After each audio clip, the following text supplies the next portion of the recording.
Well, that is a look at the victory party in Paris last night as France hails its newly elected president, choosing globalism over far-right nationalism.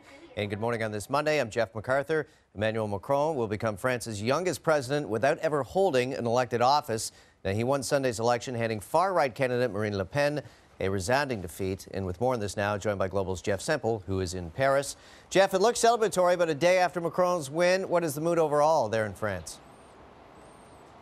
Well, Jeff, supporters of French President-elect Emmanuel Macron partied late into the night here in Paris, and many of them waking up this morning with a pretty fierce hangover, now faced with the prospect of trying to reconcile, unify a country that is more viscerally divided than anyone here can remember. And we saw more evidence of that just last night here on the streets of Paris with more large protests, expecting to see more of those again today. And we also saw evidence of those divisions and that lingering anger at the ballot box yesterday with a record number of spoiled ballots at around 12%, Jeff.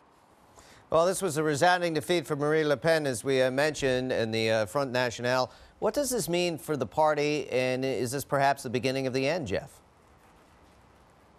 Well, certainly her supporters don't think so, and they do have reason for optimism, despite the fact that, as you say, their vote was disappointing. Only around 34% of the French electorate voting for Marine Le Pen. But that is nonetheless her party's best performance. It is the best ever performance for the French far right. And among her support, we saw a lot of French youth, particularly those under the age of 25, without a university education. So the future of France appears to be that younger generation behind Marine Le Pen. They're already talking about mounting a strong opposition moving forward, including at parliamentary elections next month, already talking about the next election in 5 years' time. But for now, at least, European establishment leaders can take some comfort in knowing that at a time of Brexit and of Donald Trump, a pro-European liberal candidate has shown that it is still possible to win, and win big, Jeff.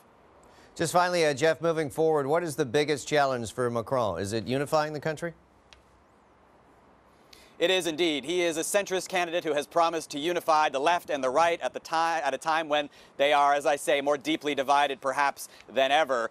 And he's already talking about unifying the country and of bringing change to France. He has big plans. He wants to slash government spending. He wants to rein in the country's strict labor laws to try and kickstart the economy, bring down the country's high level of unemployment. But his first big problem, Jeff, is that Macron's party, which he founded just last year, has no seats in the French parliament. So he is already at work now trying to campaign ahead of parliamentary elections next month to try and fill those seats, to try and build some kind of coalition. I think, the youngest ever leader of France, the first to do it in half a century outside of the major traditional parties in this country, Jeff, that may have been the easy part.